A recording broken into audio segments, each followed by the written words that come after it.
नमस्कार, मैं हूं मोहन तिवारी। आज के मुद्दे में आपका स्वागत है और आज हम सबसे बड़े मुद्दे पर बात करेंगे जिस पर सबकी निगाहें गड़ी हुई थी। साय मंत्रिमंडल के विभागों का आवंटन हो गया है और साय मंत्रिमंडल में जो सदस्य शामिल किए गए थे उन्हें क्या क्या जिम्मेदारी दी गई थी, इस पर सबकी जो निगाहें थी अब पर्दा हट गया है। मंत्रियों को क्या क्या विभाग मिले हैं, इसको लेकर राजनीति भी गर्मा गई है। और जैसा कि हमने पहले भी बताया था कि कयास लगाए जा रहे थे कि जो सीनियर मंत्री हैं उन्हें क्या विभाग दिया जा सकता है, जो नए चुनकर आए हैं लेकिन मंत्रिमंडल में शामिल हुए हैं उन्हें क्या विभाग दिया जा रहा है। उन सब कयासों को दरकिनार करते हुए हर बार की तरह एक बार फिर से चौंकाने वाला फैसला सामने आया है बीजेपी की ओर से और साय मंत्रिमंडल में विभाग अब बढ़ गए हैं। तो उम्मीद की जानी चाहिए थी कि जो मंत्री हैं वो संभालेंगे विभाग, तो संभालेंगे छत्तीसगढ़। इसी पर आज हम चर्चा करेंगे। पहले देख लेते हैं कि किस मंत्री को क्या प्रमुख विभाग मिले हैं, किस तरीके के विभागों के साथ मंत्री अब काम करते हुए नजर आएंगे। तो सबसे पहले मुख्यमंत्री विष्णुदेव साय, जिन्हें सामान्य प्रशासन के साथ ऊर्जा, जनसंपर्क और खनिज संसाधन का विभाग मिला है। खास तौर पर एडिशन उनके साथ पिछले विभाग के साथ हुआ है, आबकारी विभाग का। इसके अलावा डिप्टी सीएम अरुण साव लोक निर्माण विभाग और लोक स्वास्थ्य यांत्रिकी पीएचई विभाग के साथ कानून विभाग की भी जिम्मेदारी संभालेंगे क्योंकि अधिवक्ता हैं। इसके अलावा डिप्टी सीएम विजय शर्मा गृह विभाग के साथ पंचायत विभाग भी संभालेंगे। एक भारी भरकम विभाग उन्हें दिया गया है। तकनीकी शिक्षा की जिम्मेदारी भी उनके कंधों पर होगी। इसके अलावा बृजमोहन अग्रवाल अनुभवी नेता, स्कूल शिक्षा के साथ उच्च शिक्षा विभाग, संसदीय कार्य, धार्मिक न्यास विभाग भी वो संभालेंगे। कैबिनेट मंत्री की जिम्मेदारी संभाल रहे राम विचार नेताम को मिला है आदिम जाति कल्याण विभाग और पिछड़ा वर्ग अल्पसंख्यक विकास। इसके साथ कृषि विभाग भी उन्हें दिया गया है। दयालदास बघेल खाद्य मंत्री की जिम्मेदारी संभालेंगे। सीनियर नेता हैं, उन्हें खाद्य विभाग की जिम्मेदारी सौंपी गई है। इसके अलावा केदार कश्यप बस्तर से आते हैं, वन विभाग की जिम्मेदारी उन्हें मिली है। कौशल विकास सहकारिता भी उनको दिया गया है। तो वन विभाग के साथ कौशल विकास संभालेंगे केदार कश्यप। लखन देवांगन कोरबा से जीत कर आए हैं कैबिनेट मंत्री का दर्जा। इसके अलावा उन्हें विभाग दिया गया है वाणिज्य, उद्योग और श्रम। साथ ही श्याम बिहारी जायसवाल, जिन्हें लोक स्वास्थ्य या जो परिवार कल्याण विभाग है, चिकित्सा शिक्षा के साथ उन्हें संभालने की जिम्मेदारी दी गई है। वित्त विभाग सबसे अहम विभाग, वित्त और वाणिज्य कर की जिम्मेदारी संभालेंगे ओपी चौधरी। पूर्व आईएएस अफसर रहे हैं, बीजेपी में लंबे समय से काम कर रहे हैं। ओपी चौधरी को वित्त विभाग दिया गया है। महिला बाल विकास विभाग की जिम्मेदारी लक्ष्मी राजवाड़े को दी गई है। लक्ष्मी राजवाड़े को महिला बाल विकास। इसके अलावा खेलकूद, युवा कल्याण, राजस्व एवं आपदा प्रबंधन की जिम्मेदारी टंकराम वर्मा को दी गई है। तीन मंत्रियों के साथ पीए के रूप में काम कर चुके टंकराम वर्मा को यह जिम्मेदारी दी गई है। टंकराम वर्मा को खेलकूद एवं युवा कल्याण विभाग की जिम्मेदारी दी गई है। तो इस तरीके से विभागों का आवंटन कर लिया गया है। विभागों का आवंटन अब कर लिया गया है। इसी पर आज हम बात करेंगे। तो विभागों के आवंटन के साथ क्या क्या प्रतिक्रियाएं हैं, किस तरीके का विश्लेषण सामने आता है, ये सब बात करेंगे। तो ये जानने के लिए हमारे साथ मौजूद हैं मेहमानों के रूप में। सबसे पहले हम स्वागत करेंगे वरिष्ठ पत्रकार के रूप में राजनीतिक विश्लेषक अनिल द्विवेदी जी का। बहुत स्वागत है आपका अनिल द्विवेदी जी। इसके अलावा कांग्रेस का पक्ष रखने के लिए हमारे साथ जुड़ रहे हैं रवि गवलानी जी, बहुत स्वागत करते हैं आपका। और बीजेपी का पक्ष रखेंगे हमारे साथ दिनेश अग्रवाल जी, बहुत स्वागत करते हैं आपका। तो तीनों मेहमानों का स्वागत करते हुए ये चर्चा शुरू करते हैं। और जैसा कि हमने बताया कि मंत्रियों के विभागों का आवंटन हो गया है और एक रूपरेखा खिंच गई है कि कौन महारथी, कौन योद्धा, कौन सा मोर्चा संभालेगा और इस मोर्चे को संभालकर मोदी की गारंटी पूरा करने की कोशिश करेगी साय मंत्रिमंडल। तो साय सरकार के कामकाज की रूपरेखा तय हो गई है। एक एक करके प्रतिक्रियाओं का दौर शुरू करते हैं। सबसे पहली प्रतिक्रिया हम दिनेश अग्रवाल जी की ले लेते हैं। आप लोगों के मंत्रिमंडल में विभाग कब बटेगा, इस पर सबकी निगाहें थी। देर आए दुरुस्त आए, विभाग बढ़ गए हैं। क्या पहली प्रतिक्रिया है? बीजेपी कितना आशान्वित है इन विभागों के आवंटन को लेकर? देखिए, ये सुशासन की सरकार है, ये भाजपा की सरकार है ये प्रदेश के हर वर्ग की सरकार है और हर वर्ग को ध्यान में रख करके मंत्रिमंडल का गठन किया गया है। न्याय की सेना है जो मोदी की गारंटी को पूरा करने में जा रही है और मोदी की गारंटी को पूरा करने के लिए भाजपा का हर कार्यकर्ता, प्रदेश का हर व्यक्ति तैयार है और मोदी की गारंटी चालू हो चुकी है। उस साय मंत्रिमंडल का पूरा विस्तार हो चुका है और भारतीय जनता पार्टी और साय जी की सरकार कमर कस करके प्रदेश की जनता के वादे को पूरा करने के लिए तैयार है। और आप देखिएगा, एक सुशासन की सरकार, इतिहास रचने वाली सरकार भारतीय जनता पार्टी की सरकार इस प्रदेश को मिल चुकी है और बहुत ही जल्द प्रदेश में विकास की गंगा बहने वाली है, अराजकता का माहौल खत्म होने वाला है, सुशासन का राज आने वाला है। ठीक है, तो बीजेपी एक सदी हुई प्रतिक्रिया दे रही है और ज्यादा कुछ अभी कहने को नहीं है, लेकिन उम्मीदें काफी है इन नए चेहरों से। कांग्रेस क्या सोचती है, एक टिप्पणी उनकी ले लेते हैं। रवि जी, आप लोग दूर बैठकर इंतजार कर रहे थे कि विभाग बटे तो सवाल पूछें, किससे क्या सवाल पूछें, इसको लेकर संशय था। मुख्यमंत्री से ही सब बातें हो रही थी अब तक, अब विभाग बट गए, क्या पहली प्रतिक्रिया है? देखिए मोहन जी, सर्वप्रथम तो मैं सभी मंत्रियों को बधाई दूंगा कि अंततः उनको विभाग मिल गया। अभी तक के तो सारे मिनिस्टर्स जो हैं वो मिनिस्टर विदाउट पोर्टफोलियो थे, अब उनको पोर्टफोलियो मिल गया है। तो अब उम्मीद करेंगे कि जो जो पोर्टफोलियो जिसको मिला है वो उसके साथ न्याय करेंगे और जो वादे भारतीय जनता पार्टी ने किए थे उस पर भारतीय जनता पार्टी काम करना शुरू करेगी। देखिए, मैं देख पा रहा हूं मोहन जी, तो सबसे बड़ी हैरानगी वाली बात ये आ रही है, वित्त रमन सिंह जी ने भी अपने पास रखा था, भूपेश बघेल जी ने भी अपने पास रखा था, क्योंकि मुख्यमंत्री वित्त को कंट्रोल करते हैं कि कैसे कहां किस तरह से फंड देना है। लेकिन अगर अभी की आप लिस्ट देखिए तो वो वित्त मुख्यमंत्री जी ने अपने पास नहीं रखा है, वो इन्होंने ओपी चौधरी जी को दिया है। तो ये देखने वाली बात है और ये सोचने वाली बात भी है कि आखिर वित्त जैसा विभाग माननीय मुख्यमंत्री जी ने अपने पास नहीं रख करके ओपी चौधरी जी को क्यों दिया। ये एक बहुत बड़ा सरप्राइजिंग भी है, क्योंकि ऐसी उम्मीद नहीं थी। लेकिन बाकी विभाग आप देखिए जिनको भी बांटे हैं, कुछ सीनियर मंत्री जैसे मैं देख पा रहा हूं, तो उनको विभाग जैसे मिलने चाहिए थे वैसी शायद हमें लग रहा है नहीं मिले हैं। लेकिन ये बीजेपी का आंतरिक मामला है कि वो किसको किस काबिल समझती है और देती है। हम एक ही उम्मीद करेंगे कि 1 महीने से सारे विभाग के मंत्री वेट कर रहे थे, विभाग के अधिकारी वेट कर रहे थे कि किसके पास जाए, किसको रिपोर्ट करें, किससे इंस्ट्रक्शंस लें और काम को आगे बढ़ाएं।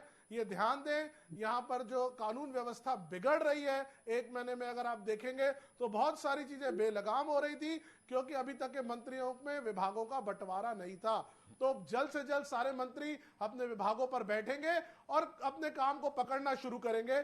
और अभी तो मैं बधाई दूंगा, वक्त बताएगा कि इस किससे आगे क्या प्रश्न करना है। बिल्कुल, तो कांग्रेस तैयार बैठी है अब, क्योंकि विभाग बढ़ गए हैं तो आगे का सिलसिला शुरू होगा, काम करने की शैली भी पता चलेगी सरकार की। लेकिन पूरा विश्लेषण क्या कहता है, किस तरीके की स्ट्रेटेजी बीजेपी ने अपनाई है, क्या इसका लोकसभा से चुनाव से कुछ जुड़ाव है, इन सब बातों का विश्लेषण हम जान लेते हैं। अनिल द्विवेदी जी हमारे साथ जुड़े हुए हैं।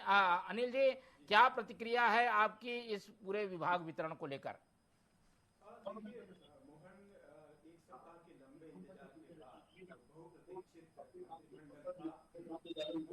आ चुका है और अरुण साहब जो मुख्यमंत्री विष्णुदेव साय जी ने मंत्रियों की सूची जारी कर दी है, विभागों का बंटवारा भी कर दिया। देखिए, इस बार मंत्रिमंडल में देरी जरूर हुई है, लेकिन बीजेपी ने 3 बड़े मैसेज दिए। पहला तो यह कि मंत्रिमंडल किसी की इच्छा पर नहीं बनेगा, जो आलाकमान चाहेगा उसे दिया जाएगा।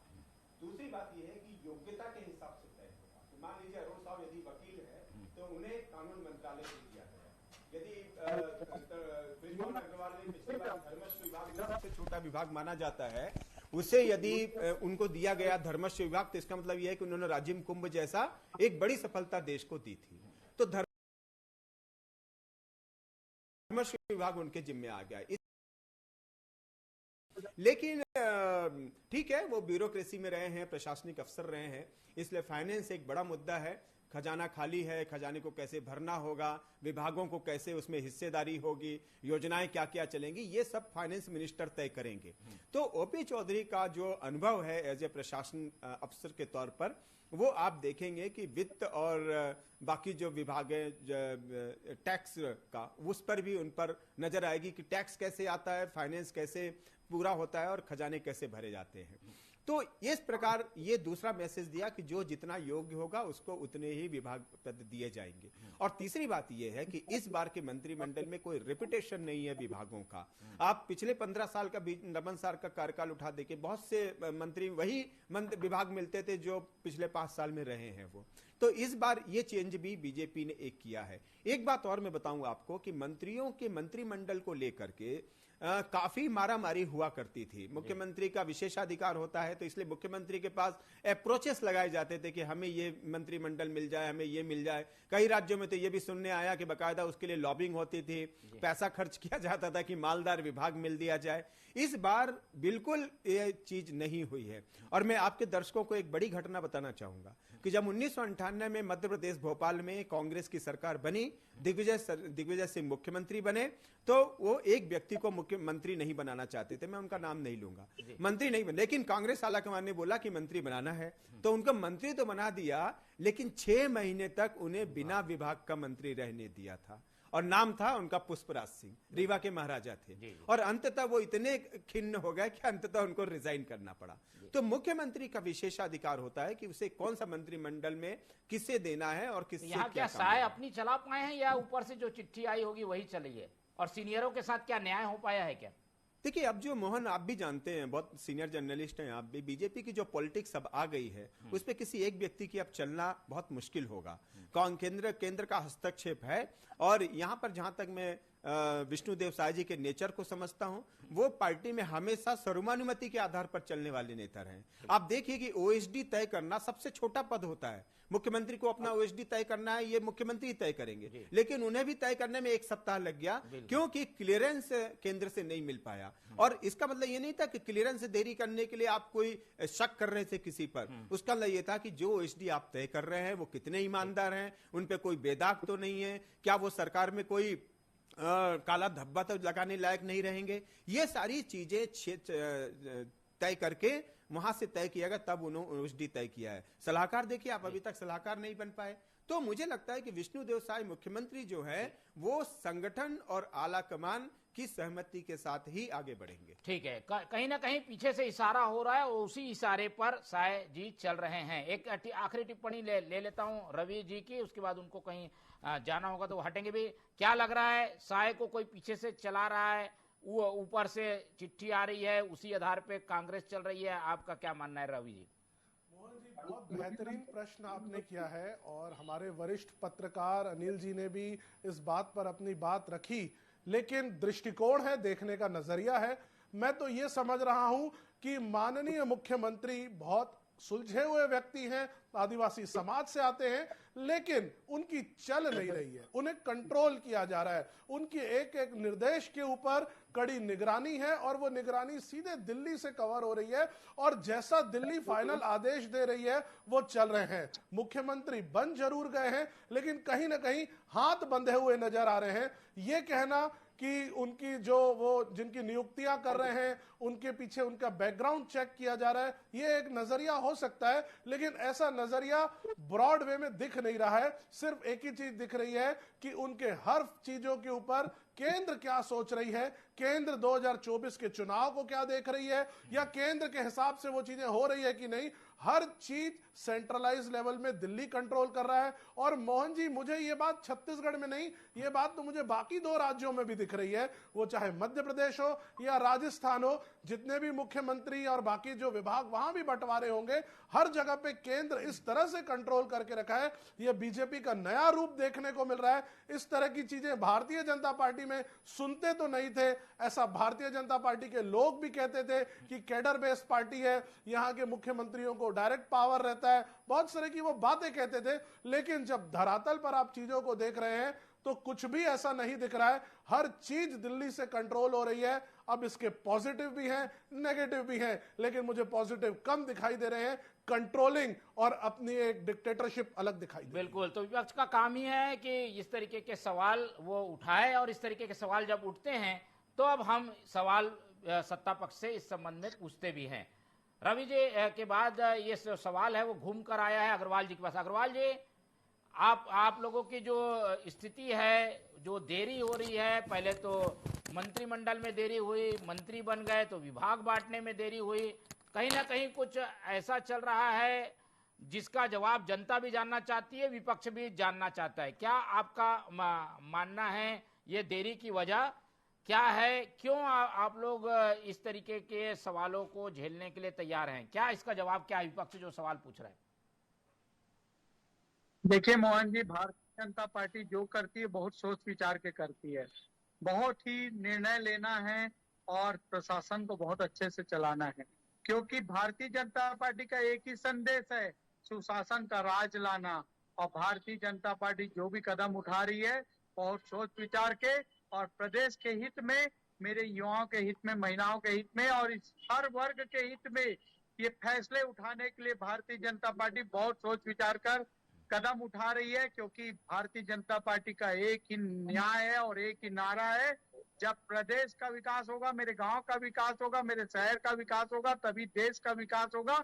इसलिए जो विभाग भी बांटे गए बहुत सोच विचार के बांटे गए, बहुत ही निर्णय क्या लेके सीएम की बांटे नहीं गए। चल रही है? क्या उनका विशेषाधिकार का हनन हो रहा है? विशेषाधिकार का प्रयोग नहीं कर रहे हैं क्या साय जी? साय जी बहुत ही सुलझे हुए व्यक्ति हैं और ऐसा व्यक्ति भारतीय जनता पार्टी और इस प्रदेश का मुख्यमंत्री बनाए, ये हमारे लिए बहुत गर्व की बात है। और साय जी अकेले फैसले नहीं लेते हैं, साय जी सबकी सुनते हैं और करते उनके अनुरूप है। यहाँ एक वर्ग विशेष या एक व्यक्ति की नहीं चलती है। साय जी सबके विचार विमर्श के हिसाब से जो पब्लिक के हित में होता है, जो प्रदेश के हित में होता है, उस हिसाब से वो फैसले लेते हैं। और आपने देखा होगा साय जी का फैसला आ चुका है, बहुत ही अच्छा फैसला है, ये प्रदेश के हित में फैसला है, हर वर्ग के हित में फैसला है। बिल्कुल। चलिए, बीजेपी तो ऐसी चीजों को खुलकर नहीं कह सकती, हम समझते भी हैं, दिनेश जी की मजबूरी भी है, लेकिन एक स्ट्रेटेजी है, अच्छा हो इसके लिए सबका विचार विमर्श हो सकता है, बड़ों का मार्गदर्शन भी लिया गया हो, इसमें गलत भी कुछ नहीं है। लेकिन अनिल जी, ये बात बार बार आती है कि सीनियरों को एक तो पहले किनारे कर दिया गया, अब जो सीनियर हैं उनको भी कोई खास बड़ा विभाग नहीं मिला, जो बड़े विभाग हैं वो मुख्यमंत्री उप मुख्यमंत्री के पास आ गए। क्या ये जो संतुलन है उसके ऊपर सवाल उठाता है? क्या साय मंत्रिमंडल में संतुलन आपको दिखाई देता है क्या? मुझे लगता है कि मोहन, मुझे लगा कि संतुलन तो है। आप बड़े मंत्रियों को, जो सीनियर मंत्री थे, फिर ये जूनियर भी विधायक थे, सीनियर विधायक थे, और इनको जो मंत्रिमंडल बटे हैं उसी तरह से बांटा गया है। कुछ एक दो अपवाद हो सकते हैं, लेकिन मेरा कहना यह है कि मंत्रियों की सफलता इस बात पर निर्भर करेगी कि उन्हें काम करने की आजादी कितनी दी जाती है। प्रशासन के जो अफसर हैं वो कितने अनुभवी उनके साथ जुड़ते हैं, वो कितना इंटरेस्ट लेते हैं उनके विभाग को आगे बढ़ाने में। क्योंकि हमने पिछली कई सरकारों में हमने देखा है कि मंत्री बहुत अच्छे होते हैं, अफसर ठीक नहीं मिलते, कभी अफसर अच्छे होते हैं तो मंत्री बड़े टेढ़े मिल जाते हैं। तो उसके चलते होता यह है कि आपके प्रदर्शन पर असर पड़ता है। सरकार की जो पार्टी की जो योजनाएं हैं वो अंदर ही निचले स्तर तक कैसे पहुंचेंगी, इसका खाका मंत्री और अफसर मिलकर के तैयार करते हैं। और ये इस बात पर डिपेंड करेगा कि दोनों मिलकर जुगलबंदी हो रही है कि नहीं हो रही। पिछली सरकार में हमने देखा था कि हर 3-3 महीने में कई मंत्री अपने सेक्रेटरी बदल दिया करते थे। मुख्यमंत्री के पास शिकायत पहुंचती थी कि वो सेक्रेटरी काम नहीं कर रहे। कई मंत्रियों को हमने ओपनली वीडियो वायरल हुए जब वो अपने ही सेक्रेटरी से भिड़ गए, और कई मामले तो ऐसे हुए कि उनके जो अफसर हैं वो इतने भ्रष्ट निकले कि आज जेल में हैं। तो ये एक सामंजस्य बैठाना होगा कि जो पुराने मंत्री हैं उनके साथ अनुभव है, उनके साथ काम करने का लेने का उनका अपना एक स्टाइल है, लेकिन जो जूनियर मंत्री हैं, जूनियर मंत्रियों का भी 6 महीने काम करने में समय लगेगा, विभाग को समझने में समय लगेगा। तो आप ये फिर आचार संहिताएं हैं, लोकसभा चुनाव है, फिर उसके बाद स्थानीय चुनाव है, लोकल चुनाव है, पंचायत के चुनाव हैं, तो इनके चलते आचार संहिता लग जाएगी। तो कहीं ऐसा जो मुझे डर लग रहा है कि जो जूनियर मंत्री हैं उन्हें काम करने का समय सीखते सीखते 1 साल से ज्यादा न निकल जाए, इसलिए उन्हें बहुत तेजी से सीखना होगा। और एक बात मैं और कहूं कि ऐसा मुझे नहीं लगता, मैं शुभकामनाएं देना चाहूंगा इस नए मंत्रिमंडल को, लेकिन आप देखेंगे पिछली बार में टीएस सिंहदेव ने क्या किया था। वो इतने खिन्न हो गए थे अपने विभाग से कि उनको रिजाइन करना पड़ा था। उनको काम करने का कोई अधिकार ही नहीं था, उनके पास कोई राइट्स नहीं बचे थे, ऐसा उन्होंने इस्तीफा देते समय बात कही और अंततः उन्होंने इस्तीफा दे दिया था। और कई बार तो उन्होंने विभाग भी छोड़े थे क्योंकि उनको काम करने का मौका ही नहीं मिला। तो ब्यूरोक्रेसी के ऊपर सीएम सेक्रेटरीएट का कितना दबाव होता है, पार्टी के नेताओं का कितना दबाव होता है, कार्यकर्ताओं की जो इच्छाएं हैं वो कितनी पूरी हो पाती हैं, इसका भी अपना एक दबाव आएगा। तो क्या इन सब से मिल करके मंत्री इन सब से बच करके आगे बढ़ पाएंगे? क्या वो सबके साथ न्याय कर पाएंगे? ये समय के गर्त में है। ठीक, ये हम ये भी जानना चाह रहे थे कि क्या जो सीनियर लोग हैं वो जूनियर को बड़े विभागों के साथ स्वीकार कर पाएंगे, एक तरीके से कहें राजनीतिक भाषा में क्या पचा पाएंगे? क्या वो सीनियर लोग जो कि बड़े बड़े विभागों को पहले संभाल चुके हैं अब वो पीछे ढकेल दिए गए हैं, इससे क्या कोई आने वाले समय में साइड इफेक्ट भी देखने को मिल सकता है सरकार में? देखिए, सीधी सी एक बात जो है, जो नियम है वो ये कि अगर केंद्र ये संकेत देता कि हम हर मंत्री के कार्यों की समीक्षा करेंगे, 2.5 साल के बाद मंत्रियों के कार्यों की समीक्षा होगी, तो जब आप इस तरह का एक टारगेट सामने रखते हैं तो एक मंत्रियों के ऊपर नैतिक दबाव आ जाता है कि 2.5 साल में हमको काम करके दिखाना होगा, नहीं तो 2.5 साल बाद हमारी छुट्टी हो सकती है, हमारा कोई विभाग कोई दूसरा मंत्री बन सकता है। पर फिलहाल ये कोई शर्त या इस तरह का कोई दृश्य बीजेपी ने अभी नहीं दिखाया है।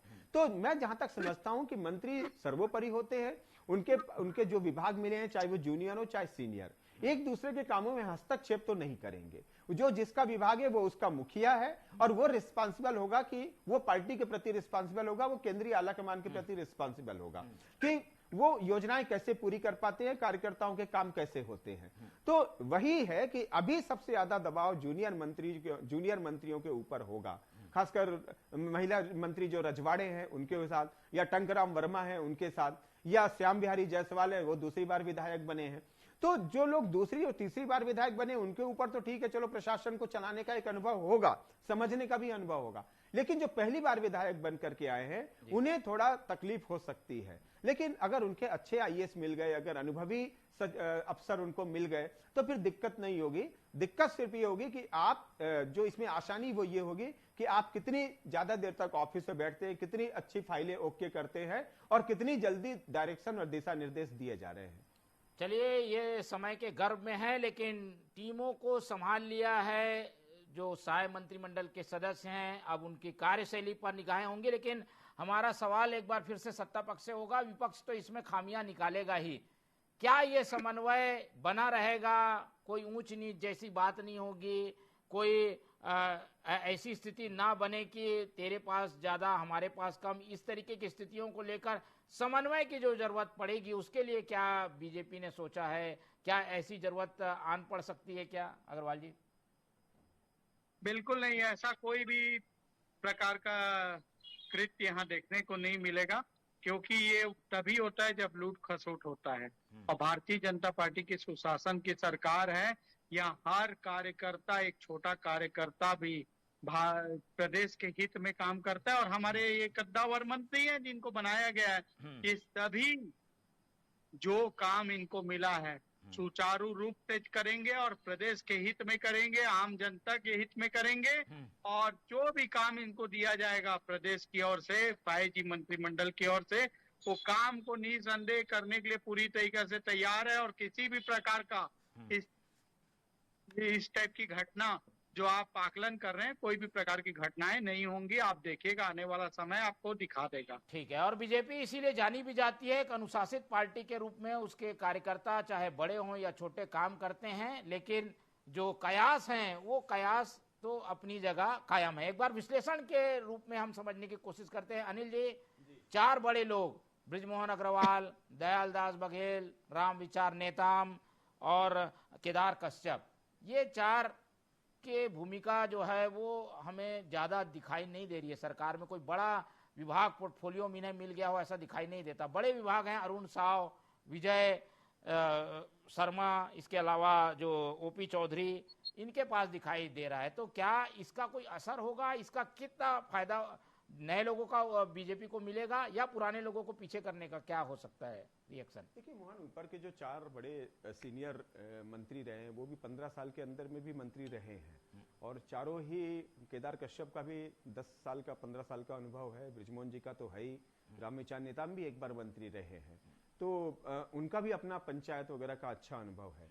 तो मुझे लगता है कि विभाग तो ठीक है, लेकिन ये जो ऊपर के जो 2 आ गए ना, जो डिप्टी सीएम है, ये दोनों डिप्टी सीएम एक तरह से राज्य की राजनीति में इन चारों मंत्रियों से नीचे हैं। ये चारों मंत्री बहुत सीनियर माने गए हैं और इसलिए राजनीति में, लेकिन चूंकि अब डिप्टी सीएम जैसा पद दे दिया गया तो जाहिर सी बात है डिप्टी सीएम के नीचे ही होंगे ये चारों पद। तो एक नैतिक दबाव पूरे 5 साल रहेगा मन में कि यार हमसे जो जूनियर व्यक्ति थे वो सब डिप्टी सीएम बन गए। लेकिन विभागों का खेल बहुत महत्वपूर्ण होता है। जिस तरह से विभाग बांटे गए, कि मैंने पहले भी कहा कि जो विशेषज्ञ है उसके हिसाब से विभाग दिए गए हैं। और एक सबसे अच्छी बात अभी ये हुई है कि स्कूल शिक्षा और उच्च शिक्षा को जोड़ दिया गया है। पहले ये दोनों एजुकेशन अलग अलग हुआ करते थे तो फाइलें जाम होती थी, फैसले नहीं हो पाते थे, योजनाएं थोड़ा स्लो गति से चलती थी। लेकिन इस बार बीजेपी ने किया कि स्कूल शिक्षा और उच्च शिक्षा दोनों को जोड़ दिया है उसने, जो बृजमोहन अग्रवाल जी के पास है। और बृजमोहन अग्रवाल जी तेज तर्रार मंत्री माने जाते हैं, तुरंत बहुत जल्दी रिजल्ट देते हैं और कार्यकर्ता भी उनसे संतुष्ट रहता है।